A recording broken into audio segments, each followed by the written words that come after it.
আজকে বানাবো বাঁধাকপি রেজালা। এই যে দুটো বাঁধাকপি নিয়ে নিয়েছি, ছোটো ছোটো টাইট বাঁধাকপি। এগুলো আমি ছাড়িয়ে ফেলবো, ছাড়িয়ে কেটে তারপর দেখাচ্ছি। আর এতে এই মশলা দেবো: পোস্ত, মগজদানা, তিল, বাদাম, দুটো কাঁচা লঙ্কা। বাঁধাকপিগুলো এইভাবে ছাড়িয়ে নিয়েছি, আর এই যে পেছনটা এরকম কেটে নিয়েছি। এই যে পাতাগুলো ওপরে সব ছাড়িয়ে নিয়েছি। এবার এটাকে টুকরো করে নেবো। কপিগুলো আমি সব চার টুকরো করে নিয়েছি। ঠিক এইরকম সাইজ, এরকম কেটেছি, দেখুন এইভাবে কেটে নিতে হবে। এরপরে আমি এগুলো একটু সুতো দিয়ে বেঁধে নেবো। এবার এইগুলো আমি সুতো বেঁধে নিয়েছি, দেখুন সুতো বাঁধা রয়েছে যাতে না খুলে যায়। এবার আমি ভাপিয়ে নেবো এগুলো। সামান্য একটু নুন ছড়িয়ে দেবো এর মধ্যে, নুন ছড়িয়ে দিয়ে এবার ঢাকা দিয়ে দেবো। এবার খুলে দেখবো হয়ে গেছে। মাঝে আমি একবার এটা উল্টে দিয়েছিলাম, পুরো সেদ্ধ হয়ে গেছে।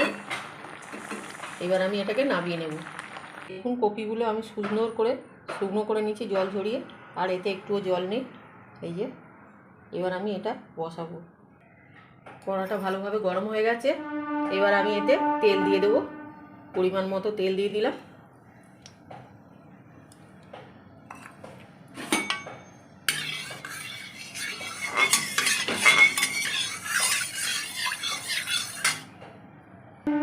এবারে এতে দিয়ে দেবো দুটো তেজপাতা, আর দেবো দুটো শুকনো লঙ্কা, আর একটু আস্তে জিরে।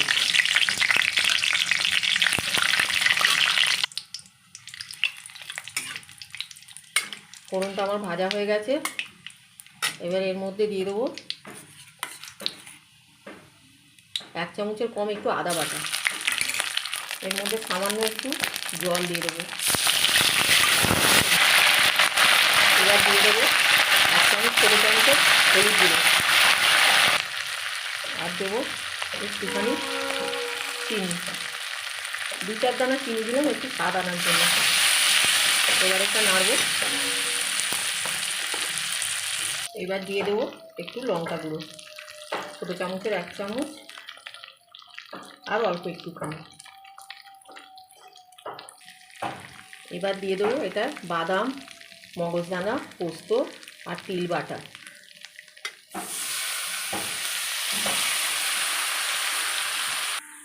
এগুলো আমি ভালো করে কষিয়ে নেব। ভালো করে মশলাটা কষিয়ে নেব।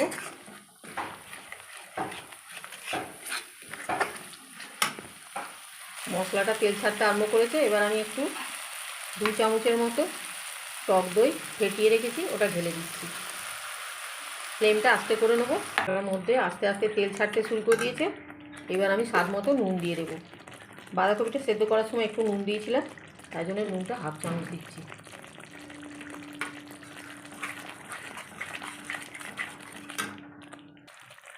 এবারে দিয়ে দেবো একটা ছোট্ট টমেটো সস। টমেটো সসটা দিয়ে দেবো 1 চিপি সোয়া সস।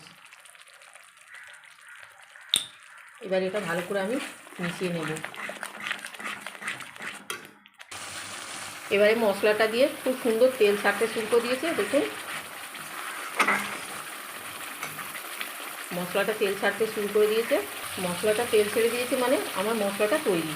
এবার এতে সামান্য একটু জল দিয়ে দেবো।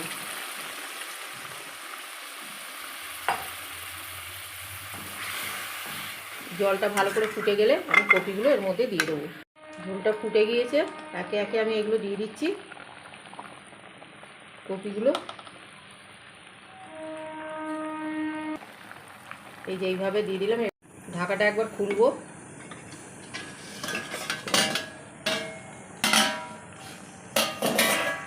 দেখুন কত সুন্দর হয়েছে। এর মধ্যে এবার আমি একটু কাঁচা লঙ্কা দিয়ে দেবো।